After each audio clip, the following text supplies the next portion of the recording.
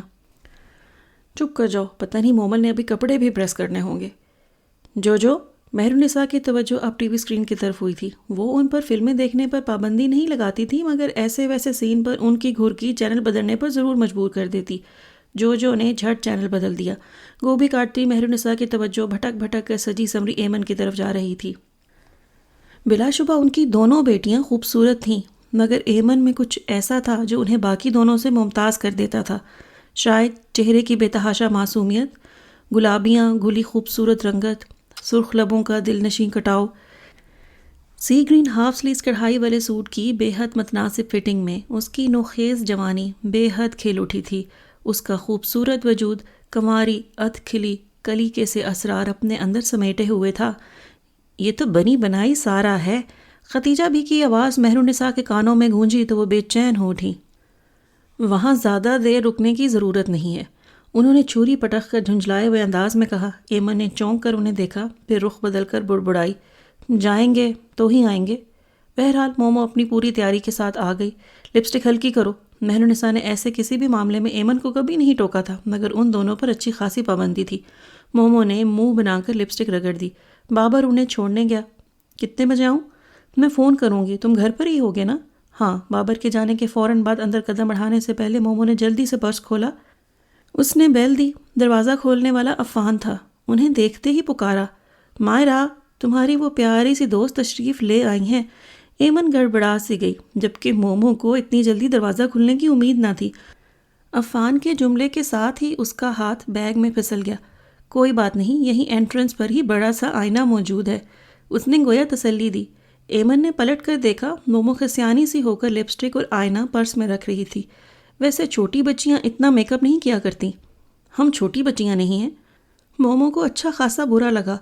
جب سے کالج جانے کے دن نزدیک آ رہے تھے وہ اپنے آپ کو خاصا بڑا تصور کرنے لگی تھی۔ ارے تو کیا خاتون ہیں آپ؟ اس کا لہجہ خاصا برجستہ اور شریف تھا۔ خام خواہ فری ہونے کی کوشش۔ مومل کو سارے ہی فلمی انداز ازبر ہو گئے تھے۔ ایمن اندر کو بڑھ گئی۔ عفان کو شاید باہر جانا تھا، وہ کندھے اچکا کر باہر نکل گیا۔ بڑے سے منکش آئینے کے سامنے کھڑے ہو کر مومو نے لپسٹک ٹھیک کی، وہیں ایمن نے ہونٹ بالکل ہی صاف کر دیے۔ کچھ زیادہ ہی سمارٹ بن رہے تھے موصوف۔ ہیں کون؟ ایمن نے تعارف کروایا۔ ایئر فورس میں؟ زبردست۔ مومو پرجوش ہوئی۔ تم سے خاصا تعارف لگتا ہے، اور تمہیں پیاری بھی کہہ رہا تھا۔ اب اندر بھی چلو گی؟ ایمن دانت کچکچا کر بولی، تب اس نے اندر کی طرف قدم بڑھائے۔ لیکن وہ تم سے اتنا فری کیوں ہو رہا تھا؟ مومو کی خوش فہمی پر اوس اس وقت پڑی جب اس نے عفان کو ہر کسی کے ساتھ اسی طرح چھیڑ چھاڑ کرتے دیکھا۔ تقریب بالکل گھریلو پیمانے پر تھی، باہر سے صرف مائرہ کی 2-3 سہیلیاں انوائٹڈ تھیں۔ ایمن کو مائرہ کی ساس بہت پسند آئیں۔ گریسفل سی پڑھی لکھی خاتون، آف وائٹ ساڑی میں ملبوس، ان لوگوں سے بہت شفیق انداز میں ملیں۔ ان کی بیٹی بھی انہی کی طرح ملنسار اور ہنسمکھ تھی۔ 4 ماہ کا گلگوتھنا سا بیٹا اس کی گود میں تھا۔ بیٹے کے ینگ و ماڈرن سے والد گھڑی گھڑی آ کر بیٹے کے بہانے ماں کے چٹکی بھر جاتے تو ہنسی ضبط کرنے کی کوشش میں ماں کے گال لہو چھلکانے لگتے۔ بھائی، میں تو بچوں کی شادیاں دیر سے کرنے کے سخت خلاف ہوں۔ 30 سال کی عمروں میں شادیاں ہو رہی ہیں، جب تک بچے جوان ہوتے ہیں ماں باپ قبروں میں پاؤں لٹکائے بیٹھے ہوتے ہیں۔ ادھر سعدیہ نے FA کیا، ادھر میں نے اس کی شادی کر دی، لو اب بال بچوں والی ہے۔ مائرہ کی پھوپھو اپنے دھیمے خوشگوار انداز میں خیالات کا اظہار کر رہی تھی، جس سے مومو اچھا خاصا متاثر ہوئی۔ ہاں تو ٹھیک ہے نا، یہ کیا پہلے پڑھ پڑھ کر بال سفید کرو۔ والدہ محترمہ، اب کچھ نظر کرم ہم پر بھی، عفان نے جاتے جاتے کہا۔ فکر نہ کرو، اب تمہاری ہی باری ہے، بہن نے تسلی دی۔ مائرہ کی منگنی کا جوڑا اور انگوٹھی سب بڑی سٹائلش سے تھے۔ اس کی پھوپھو اور دیگر رشتہ دار اس پر پیسے وار وار کر خیرات کرتی رہیں۔ جہاں مومو کی نظر کپڑوں، جیولری اور سلامیوں پر تھی، وہیں ایمن کی نظریں مائرہ کی ممی کا احاطہ کیے ہوئے تھیں۔ میرون اور سکن کلر کی ریشم کی کڑھائی والے سوٹ میں ایکٹیو سی مہمانوں کو اٹینڈ کرتی، مائرہ کو بار بار گلے لگاتی، کتنی خوبصورت اور جاذب نظر لگتی تھیں۔ ان کا اپنا ایک 6 سال کا بیٹا تھا، مگر تمام افراد ایک دوسرے کے ساتھ اتنا کلوز تھے کہ کہیں سگے سوتیلے کا فرق نظر ہی نہ آتا تھا۔ یہ بچی بہت چپ چپ سی ہے، اس کی نگاہوں کی حسرت تھی جو مائرہ کی پھوپھو کو اپنی طرف کھینچ گئی۔ مائرہ کی ممی نے پلٹ کر دیکھا۔ یہ ایمن ہے، میں نے بتایا تھا نا اس کے بارے میں. یہ بتایا تھا اتنا معنی خیز تھا کہ مومو باری باری سب کی شکلیں دیکھنے لگی. اوہ اچھا. انہوں نے ہمدردی سے ایمن کی پشت پر ہاتھ رکھا اور اسے چھوٹی چھوٹی باتیں پوچھنے لگیں. تقریب شام تک جاری رہی تھی. واپسی پر جب ایمن بہت چپ چپ سی تھی، مومل اس سے الجھ پڑی. آخر تم ان کو کیا کیا بتاتی رہتی ہو؟ میں نے کچھ نہیں بتایا، وہ خود ہی سب کو جانتی ہیں. ہاں، انہیں الہام ہوتا ہے. مظلوم بننے کی کوشش میں نہ جانے کون کون سی کہانیاں گھڑ کر سناتی رہتی ہو. تمہیں اگر کوئی تکلیف ہے تب بھی زبان بند رکھو. ایمن اس وقت کوئی بات سننا نہیں چاہتی تھی. بارش کے بعد کا منظر تھا. بے حد نیلا شفاف آسمان، نوکے برگ سے پھسلتے موتی، بارش میں بھیگی گھاس کی پتیوں اور پتیوں سے الجھتے املتاس کے پھول، کبھی اس درخت تو کبھی اس درخت کی اوٹ میں کھیلتے گلہری کے ننھے منھے بچے. وہ تینوں مائرہ کی تصویروں پر جھکی ہوئی تھیں اور مائرہ مزے سے ایک طرف بیٹھی چٹنی میں پکوڑے ڈبو ڈبو کر کھا رہی تھی. تصویریں بہت اچھی آئی ہیں، یہ تینوں کی مشترکہ رائے تھی. تمہارے ہاں رشتے بہت جلد کر دیے جاتے ہیں. مومو نے رشک و حسد سے مائرہ کو دیکھا. ہمارے ہاں شادیاں بھی جلدی کر دی جاتی ہیں، مائرہ نے کہا. پھر ذرا سا جھک کر ایمن سے بولی، عفان بھائی نے میری ان سے بات بھی کروائی تھی. تمہارا یہ کزن تھوڑا اوور سا لگتا ہے. ارے نہیں، بہت ہینڈسم اور جولی ہے. لڑکیاں تو مرتی ہیں عفان بھائی پر، مگر وہ کسی کو لفٹ ہی نہیں کرواتے. اس میں ایسی تو کوئی بات نہیں، مومو نے ناک چڑھا کر کہا. انگور کھٹے ہیں. کیا مطلب اس بات کا؟ مومل لڑنے مرنے پر تیار ہو گئی. اوفو، تم آؤ میرے ساتھ، میں نے تمہیں. ایمن مائرہ کو کھینچ لائی. مومو پوز کتنا کرتی ہے. راہداری میں پہنچ کر مائرہ نے کہا، تمہیں کیا ضرورت ہے اس کے ساتھ پنگا لینے کی؟ سنو. مائرہ نے اسے منقش آئینے کے عین پاس روکا. اس کے لہجے میں دبا دبا سا جوش تھا. آج میں تصویریں لے کر صرف تمہارے لیے آئی تھی. تم نے ایک بمباسٹک نیوز سنانی ہے، مگر وہ موقع ہی نہیں دے رہی تھی. اچھا ہوا تم یہاں لے آئیں. Bombastic news? اوف ہو، کمرے میں تو چلو. ان کے پراسرار انداز پر کچن میں کام کرتی مہرالنساء کھٹک سی گئیں تو چولہا بند کر کے ایمن کے کمرے کی سمت آ گئیں. دروازہ کھلا تھا اور آوازیں بآسانی باہر آ رہی تھیں. جب پھپھو نے عفان بھائی سے کہا کہ تم اپنی پسند بتاؤ تو انہوں نے مزے سے کہہ دیا، جو لڑکی اس تقریب میں سب سے اچھی لگ رہی ہے، اور ایمن وہ تمہارے سوا اور کوئی ہو ہی نہیں سکتی. فضول مت بولو. میرا یقین کرو، میں اور ممی نے تمہارا نام لے کر پوچھا تو کچھ نہیں بولے، بس معنی خیز انداز میں ہنستے رہے. تو اس کا یہ مطلب تھوڑی ہے کہ ایمن پزل سی تھی، مگر ایک جھیمپی جھیمپی سی مسکراہٹ اس کے لبوں پر کھیلنے لگی تھی. انہوں نے انکار بھی تو نہیں کیا. مائرہ بضد تھی. ہاں، کوئی معقول رشتہ ہو تو میں بھی اس عذاب سے جان چھڑا لوں. یہ پل پل کی اذیت کا سلسلہ تو ختم ہو جو اس کی صورت دیکھ کر مجھے ہوتی ہے. مہرالنساء نے وہیں کھڑے کھڑے سوچ لیا تھا. اف، کتنا مزہ آئے گا جب ہم دیورانی جٹھانی بن کر ایک ہی گھر میں رہیں گے. توبہ، کہاں پہنچ گئی ہو؟ ابھی پھپھو کچھ متذبذب ہیں کہ تم لوگوں کی ذات اور ہے، مگر میں نے ممی سے کہہ دیا ہے وہ ہر صورت پھپھو کو منا لیں. ممی کی ہمدردیاں یوں بھی تمہارے ساتھ ہیں. وہ یوں بھی سنڈریلا کو ظالم ماں کے چنگل سے چھڑانے کے لیے سخت بے چین ہو رہی ہیں. دونوں ہنسنے لگیں. مہرالنساء ٹھٹک گئیں. ہاں، اس مکار عورت کے دل پر کیا گزرے گی جب مفت کی نوکرانی ہاتھ سے نکل جائے گی. ایمن کو پہلا خیال یہی آیا تھا. مہرالنساء کی تیوری چڑھ گئی. وہ اچھی طرح جانتی تھی کہ ایمن انہیں پسند نہیں کرتی، مگر وہ ان سے اتنی نفرت کرتی ہے اور باہر کے لوگوں میں اسے ظالم مشہور کر چکی ہے، یہ ان کے گمان میں نہیں تھا. وہ بہت دیر وہیں کھڑی رہیں اور ایمن کے نادر خیالات سنتی رہیں. میں تمہیں بتاؤں گی کہ ظلم ہوتا کیا ہے. واپس پلٹنے سے پہلے وہ زیر لب بڑبڑائی تھی. چھاجون چھاج میںہ برس رہا تھا. ہواؤں کا شور، کڑکتی بجلیاں. ساون جاتے جاتے اپنا رنگ دکھا رہا تھا. رات کی بارش کتنی خوفناک ہوتی ہے. ڈونگا میز پر رکھتے ہوئے ایمن نے چنگھاڑتے بادل کو سنا تو جھجری لے کر رہ گئی. کیا وہاں بھی اتنی بارش ہوتی ہوگی؟ اسے باپ کا خیال اداس کر گیا. تبھی مہرالنساء نے فون بند کیا اور ان کی طرف آ گئیں. اماں جی کا فون تھا. تمہارے رشتے کی خالہ ہوتی ہیں نگہت، اپنے میاں کے ساتھ آ رہی ہیں. کچھ دن ہمارے ہاں ٹھہریں گی، پھر اپنے گھر شفٹ ہو جائیں گی. نگہت خالہ آ رہی ہیں؟ بابر نے چونک کر پوچھا. مومو اور جو بھی پرجوش ہو گئیں کہ ان کے ہاں کبھی کوئی مہمان رہنے نہ آیا تھا. کریت کر نگہت کے بارے میں پوچھنے لگیں. اس کے میاں کا تبادلہ ادھر ہو گیا ہے. جب تک سرکاری گھر ٹھیک ٹھاک ہوگا وہ یہیں رکے گی. ایمن کے ساتھ برتن ہی لگوا دیا کرو. بابر نے آہستگی سے مومو کو ٹوکا۔ یہ اتنا بڑا کام نہیں کہ وہ اکیلی نہ کر سکے۔ مومو کو دو بدو جواب دینے کی عادت ہو چکی تھی۔ بابر یوں خاموش ہوا گویا کچھ بھی کہنے کا کوئی فائدہ ہی نہیں۔ مگر وہ رہیں گے کہاں؟ یہاں تو جگہ بھی نہیں ہے۔ جو نے نکتہ اٹھایا۔ مہرالنساء نے کچھ لمحے سوچا۔ ایمن، تم اپنا کمرہ خالی کر دینا۔ میں؟ ایمن نے گھبرا کر بابر کی طرف دیکھا۔ امی، میں اپنا کمرہ خالی کر دوں گا۔ بابر جانتا تھا ایمن اپنے کمرے کے ساتھ کتنی اٹیچ ہے۔ یوں بھی اس گھر میں وہ کمرہ ایمن کی واحد پناہ گاہ تھا جہاں وہ جب چاہتی دل کھول کر رو سکتی تھی۔ نہیں، ایمن فالتو میں اتنا بڑا کمرہ سنبھالے بیٹھی ہے۔ میں چاہتی ہوں اسے مستقل مہمانوں کے لیے سیٹ کر دیا جائے۔ مہرالنساء نے اطمینان سے فیصلہ کر دیا۔ شاید ایمن عارضی طور پر کمرہ خالی کر ہی دیتی، مگر یہ مستقل بے دخلی اس کے لیے قابل قبول نہ تھی۔ اس نے بے حد غصے سے پوچھا، اور میں؟ مومو اور جوجو کے ساتھ نہیں تو اتنا بڑا سٹور خالی ہی ہے؟ مہرالنساء کی مسکراہٹ دل جلانے والی تھی۔ وہ واقعی سنڈریلا کی ستیلی ماں بننے کو تیار تھیں۔ وہ جہاں مرضی ٹھہرے، میں کمرہ خالی نہیں کروں گی۔ سٹور والی بات پر ایمن بری طرح تپ گئی تھی۔ کوئی بات نہیں، میں اپنا کمرہ خالی کر دوں گا۔ بابر نے ماحول کے تناؤ کو کم کرنے کی کوشش کی۔ مہرالنساء خاموش ہو کر کھانا کھانے لگیں۔ ان کی خاموشی ایک معمہ ہی تھی، اور یہ معمہ یوں حل ہوا کہ کھانے کے بعد انہوں نے مومو اور جوجو کو ساتھ ملا کر ایمن کا سامان باہر نکال دیا اور وہ اپنی جگہ سے ہل بھی نہ سکی۔ ایک انسان کھلی دشمنی پر اتر آئے تو شاید کچھ لمحے انسان یوں ہی ششدر سا رہ جاتا ہے۔ مہرالنساء نے اس کی کتابیں کاپیاں صوفے پر پھینکی تو وہ تڑپ کر آگے بڑھی۔ ممی، مہمانوں کے لیے کمرے کی ضرورت ہے، اور میں کہاں جاؤں گی؟ سوال کرنے کی عادت ابھی ختم نہ ہوئی تھی۔ مہرالنساء نے شرر بار نگاہوں سے اسے گھورا۔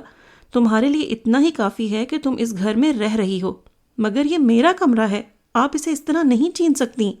اس نے آگے بڑھ کر کمرے کے دروازے پر مالکانہ احساس کے ساتھ ہاتھ رکھا، اور یہی استحقانہ انداز مہرالنساء کو پسند نہ آیا تھا۔ ان کا ہاتھ گھوما اور بھرپور تھپڑ ایمن کے گال پر پڑا۔ بابر تیزی سے آگے بڑھا۔ امی، آپ زیادتی کر رہی ہیں۔ جب میں کمرہ خالی… خاموش! وہ دھاڑی۔ ایمن گال پر ہاتھ رکھے ساکت کھڑی تھی۔ آپ کیوں بھول جاتی ہیں کہ جو شخص گیا ہے اسے واپس بھی آنا ہے؟ بابر چیخ اٹھا۔ تم مت بولو، تم درمیان میں مت بولو۔ شدت غیظ سے ان کا وجود کانپ گیا۔ نہ جانے کیسی نفرت تھی کہ جس کا کوئی انت ہی نہ تھا۔ مدتوں کا غصہ تھا، جب بھی پھٹتا لاوا بن کر نکلتا تھا۔ کیا سمجھتی ہو تم اپنے آپ کو؟ اسی لیے میرے باپ نے تمہیں اپنے گھر سے نکالا تھا۔ تم اس قابل ہی کہاں ہو؟ یہ گھر میرا ہے، میرے باپ کا ہے، تم مجھے اس کمرے سے نکال کر دکھاؤ۔ ایمن چیخنے لگی تھی۔ میں بتاؤں یہ کس کا گھر ہے؟ وہ بھوکی شیرنی کی طرح جھپٹیں، اسے بالوں سے گھسیٹتی ہوئی دروازے تک لائیں اور دروازہ کھول کر باہر دھکا دے دیا۔ ایمن منہ کے بل بھیگے برآمدے میں گری اور عقب میں دروازہ بند ہو گیا۔ اندر وہ سب چیخنے لگے تھے۔ ایمن کو لگا اس کے دانت ہل گئے ہیں اور ہونٹ پھٹ گیا ہے۔ سر بہت زور سے فرش سے ٹکرایا تھا۔ چکراتے سر کو سنبھالتے ہوئے وہ سیدھی ہوئی تو ایک دم بجلی کڑکی۔ وہ دہل کر عقب میں دیوار سے جا لگی۔ سامنے سارا منظر تاریکی میں ڈوبا ہوا تھا۔ لمبے لمبے درخت جھومتے ہوئے عجب ہولناک لگ رہے تھے۔ بارش اتنی تیز تھی کہ برآمدے میں آ کر اسے بھگونے لگی۔ بادل زور سے گرجا۔ وہ کانپ کر دروازے کی طرف بڑھی لیکن رک گئی۔ ایک خیال بجلی کی سی تیزی سے اس کے تاریک ہوتے ذہن کو روشن کر گیا۔ اگر وہ یہاں سے بھاگ جائے تو یہ عورت ڈیڈی کو کیا جواب دے گی؟ اندر بابر ماں سے لڑ رہا تھا۔ ہاں، میں اس جہنم سے بھاگ جاؤں گی۔ بغاوت کا یہ جذبہ اتنا قوی تھا کہ اس کے اندر پھن پھیلائے خوف و ڈر کو کچلتا چلا گیا۔ وہ جو دیوار سے لپٹی جا رہی تھی ایک دم سے ہٹ کر کھڑی ہو گئی۔ چند قدم آگے بڑھ کر وہ برآمدے کی سیڑھیوں پر آ کھڑی ہوئی۔ اس سے پہلے تیز بوچھاڑ نے اسے اپنی لپیٹ میں لے لیا۔ اس کے قدموں میں کچھ شاخیں اور پتے آ گئے۔ اس نے جھک کر دیکھا، وہ ستون سے لپٹی بیل تھی جس نے تیز آندھیوں میں اپنی جگہ چھوڑی تو رولنے کے لیے قدموں میں آ پڑی تھی۔ آگے لمبے لمبے درختوں میں گھری سرخ روش اندھیرے میں ڈوبی تھی۔ لکڑی کا گیٹ ہوا سے آگے پیچھے جھول رہا تھا۔ اسے لگا وہ یہاں سے نکل گئی تو اس سے بڑی سزا وہ اس عورت کو کوئی اور نہیں دے سکتی۔ غم روزگار میں الجھا شخص واپس آ کر جب سوال کرے گا میری بیٹی کہاں ہے، تم میری بیٹی کی حفاظت بھی نہ کر سکی، تو کیا جواب ہوگا اس کے پاس؟ ایک بار پھر دھتکار دی جائے گی۔ اس نے ایک پل کے لیے بھی نہیں سوچا کہ وہ جائے گی کہاں۔ گیٹ کے اس طرف جو اتنی بڑی دنیا ہے، وہاں کوئی پناہ گاہ ہے بھی یا نہیں؟ یاد رہا تو بس وہ ذلت، وہ تذلیل جو ابھی ابھی اس نے اٹھائی تھی، اسے اپنے ہی گھر سے اتنی آسانی سے نکال باہر پھینکا، اور وہ ہلکا سا احتجاج بھی نہ کر سکی۔ اتنی ارزاں تو نہیں تھی میں۔ اس احساس نے اسے کچھ اور بھڑکا دیا۔ یہ عورت میری ماں نہیں، بہروپیہ ہے۔ وہ مرد میرا باپ تھا، لیکن اب محض ایک کھلونا ہے، چابی کا کھلونا، اور چابی اس عورت کے ہاتھ میں ہے۔ وہ تیزی سے روش پر آ گئی۔ میں یہاں سے خود نہیں نکلی، نکالی گئی ہوں۔ ان لوگوں نے اس گھر سے، اپنی زندگیوں سے مجھے خود نکالا ہے۔ قصوروار میں نہیں، یہ ہیں۔ اس نے رکاوٹ دور کی اور زور سے ہاتھ مار کر گیٹ کھول دیا۔ گیٹ پار کیا اور اب وہ سڑک پر تھی۔ پتے، شاخیں اڑ اڑ کر اس کے وجود سے ٹکرانے لگے۔ دھاڑ! وہ بری طرح سے لرز کر پلٹی۔ گیٹ پوری آواز کے ساتھ بند ہوا تھا۔ اس کی آواز نے ایمن کو سہما دیا۔ وہ متذبذب سی بند گیٹ کو دیکھتی رہی۔ یہ کیا ہو رہا تھا؟ اب وہ یکسر بے خبر تھی۔ اس نے ایک بار پھر گیٹ کھولا اور واپس دھکیل دیا۔ دھاڑ کی دوسری آواز پر اس نے سر پر دوڑ لگا دی۔ وہ کہاں جا رہی تھی کچھ خبر نہ تھی۔ بس دوڑتے قدم چھپ چھپ پانی میں پڑ رہے تھے۔ مائرہ کے گھر؟ اس کے ذہن نے منزل کا تعین کیا۔ تیز ہواؤں کی شوریدہ سری میں اضافہ ہوا تھا۔ اس کا دوپٹہ بار بار قدموں سے لپٹ رہا تھا، جسے وہ ہر بار مٹھی میں بھینچ لیتی۔ وہ کتنے موڑ مڑی تھی اور کہاں آ گئی تھی، وہ نہیں جانتی تھی۔ خوف کے احساس سے سانس نہ ملتی، وہ دل گویا پسلیاں چیر کر باہر آنے کو تھا۔ اسے لگا اگر ایک قدم بھی اور آگے بڑھایا تو اس کا دل بند ہو جائے گا۔ اس نے ایک دیوار کے سائے میں پناہ ڈھونڈی اور راستہ دیکھنے لگی۔ تبھی اس پر یہ خوفناک انکشاف ہوا کہ وہ رستہ بھول گئی ہے۔ سردی نے پورے وجود میں کپ کپی دوڑا دی تھی۔ لمبے لمبے سانس کھینچتے ہوئے اس نے گھٹنوں کے گرد بازو لپیٹے۔ بارش کی موٹی موٹی بوندیں اس کے وجود پر کوڑے کی طرح برسنے لگیں۔ میں کہاں جاؤں؟ دبا ہوا خوف ایک دم اونت کر آیا اور سارے وجود میں پھریری بن کر دوڑ گیا۔ جواباً بجلی پوری شدت سے کڑکی۔ ایک پل کو اس کی آنکھیں چندھیا گئیں۔ اسے لگا بجلی اس کے وجود پر گری ہے۔ اب وہاں صرف راکھ کا ڈھیر ہے۔ اس نے سر اٹھا کر دیکھنا چاہا، مگر پانی اس کی آنکھوں میں گھس کر مرچیں چبونے لگا تھا۔ اسے شدت سے رونا آیا۔ Daddy, daddy! اس شخص کو پکار رہی تھی جسے کچھ لمحے قبل وہ شدت سے بدظن ہو رہی تھی۔ چھپ چھپ کسی کے قدموں کی آواز ابھری۔ دونوں بازوؤں میں چہرہ چھپا کر اس نے گویا زمین میں سما جانے کی سعی کی۔ کوئی عین اس کے سر پر آ کھڑا ہوا تھا۔ کون ہو تم؟ حیرت زدہ آواز بادل کی گرج میں دب گئی۔ بابر، بابر بھائی! وہ بلند نیلے پڑتے ہونٹوں سے چلا رہی تھی۔ میں پوچھتا ہوں کون ہو تم؟ یہاں کیا کر رہی ہو؟ آواز میں درستی اور سختی نمایاں تھی۔ چمکتی بجلی اس کے صنف کا تعین کر چکی تھی۔ ایمن گھٹنے میں منہ چھپائے سمٹی جا رہی تھی۔ اس نے جھک کر اسے بازو سے تھام کر جھٹکا دیا۔ ایمن کے حلق سے چیخ نکل گئی۔ سراسیمگی میں کھسکتی ہوئی وہ عقب نے گھر کے دروازے سے جا لگی تھی۔ وہ شخص پھر اس کی طرف آیا تھا۔ ایمن نے خوف زدگی کے عالم میں دروازے پر ہاتھ مارا۔ دروازہ کھلتا چلا گیا۔ ایمن کو گویا پناہ گاہ میسر آئی تھی۔ وہ سرپٹ اندر کی طرف بھاگی۔ وہ شخص اب بھی اس کے پیچھے تھا۔ چھوٹا سا صحن عبور کر کے وہ برآمدے تک پہنچی ہی تھی کہ عقب سے اس نے دبوچ لیا۔ ایک دم جھرجھری لے کر اس لمحے کی قید سے آزاد ہوئی تو احساس ہوا اپنے بچپن کا ہاتھ تھام کر وہ کتنی دور چلی گئی تھی۔ اس نے سامنے بیٹھے ڈاکٹر شہروز رضا کو اتنی حیرت کے ساتھ دیکھا گویا پہلی بار دیکھا ہو۔ اسے تو لگا تھا وہ آئینے کے سامنے بیٹھی خود سے باتیں کرتی رہی ہے۔ لاشعور سے شعور کا سفر طے کرتے ہوئے اس نے بوکھلا کر کمرے کے ماحول کو دیکھا، پھر سر جھکا کر تیزی سے ناخن کترتے ہوئے سوچنے لگی، میں ڈاکٹر کو کیا کچھ بتا چکی ہوں۔ ایک مہربان سی مسکراہٹ نے ڈاکٹر شہروز رضا کے لبوں کا احاطہ کر لیا تھا۔ چائے پیو گی؟ ایمن تیزی سے اٹھ کر کھڑی ہو گئی۔ مجھے جانا ہے۔ ہاں گھر جاؤ اور ریلیکس ہو کر سو جاؤ۔ مہربان لہجہ ایمن کی جلتی سماعتوں پر ہتھوڑے کی طرح لگا۔ اس نے ایک اذیت کے ساتھ ڈاکٹر کی طرف دیکھا۔ کون سا گھر؟ وہ گھر جو تمہارا ہے۔ اس نے کہا تھا نکل جاؤ، میرا وجود اس گھر میں برداشت نہیں کرتا۔ اس نے کہا تھا اب لوٹ کر یہاں نہ آنا۔ ایمن کی آنکھوں سے خوف عیاں تھا۔ اس نے یہ سب غصے میں کہا تھا۔ غصے میں بھی اپنی بیوی سے یہی سب کہتا ہوں۔ ڈاکٹر شہروز نے اسی کی سطح پر آ کر بات کی۔ اس نے کہا تھا کل کا سورج تمہیں اس گھر میں نہ دیکھے۔ ایمن کے ہونٹوں کے سیاہ پڑتے کنارے لرزنے لگے۔ اس کے باوجود وہ تمہارا انتظار کر رہا ہوگا۔ ڈاکٹر شہروز نے نرمی سے کہا۔ اگر تم کہو تو میں اسے فون کر دوں، وہ تمہیں آ کر لے جائے گا۔ میں چلی جاؤں گی، ایمن رکھائی سے کہہ کر پلٹی۔ اور سنو ڈاکٹر، میں دوبارہ یہاں نہیں آؤں گی، مجھے تمہاری مدد کی ضرورت نہیں، کیونکہ تم میری کوئی مدد نہیں کر سکتے۔ اس نے موڑ کر بے حد تلخی سے کہا۔ As you like sweet girl, but I will wait for you. Doctor نے ایک خوبصورت، ہمدردانہ اور دوستانہ مسکراہٹ اس کی طرف اچھالی اور اپنے سامنے کھلی ڈائری پر جھک گئے۔ ان کا قلم تیزی سے چلنے لگا تھا۔ وہ متذبذب سی اسے دیکھتی رہی، پھر چڑھ کر باہر نکل گئی۔ ڈاکٹر شہروز رضا سیدھے ہوئے اور کرسی کی بیک سے سر ٹکا دیا۔ وہ اس لڑکی کی خیال آرائی، زور بیاں اور تخیل سے خاصے متاثر ہوئے تھے۔ اس نے بہت سے ایسے واقعات جنہیں صرف سنا تھا کو بھی کس خوبی سے بیان کیا تھا۔ وہ واقعی بھول گئی تھی کہ کہاں بیٹھی ہے، اور ڈاکٹر شہروز نے اسے ایک بار بھی نہ ٹوکا تھا۔ اس نے ہاتھ بڑھا کر ڈائری بند کی اور انٹر کام پر تانیہ سے مزید کسی اپائنٹمنٹ کے بارے میں دریافت کیا۔ سر صدیق دانے والا کی بیگم کی اپائنٹمنٹ تھی، مگر انہوں نے کینسل کروا دی ہے، تانیہ نے بتایا۔ ٹھیک ہے، آپ چلی جائیں۔ ڈاکٹر شہروز کو صدیق دانے والا کی بیوی سے کوئی دلچسپی تھی بھی نہیں۔ اس عورت کا واحد مسئلہ پیسہ اور فراغت تھی، اور ایسی بیگمات کا واحد علاج یہی تھا کہ انہیں سوشل ورک کی طرف مائل کیا جائے، غریبوں کا بھی بھلا اور بیگمات کا بھی۔ وہ کلینک میں بہت دیر تک مختلف کیسز اسٹڈی کرتے رہے۔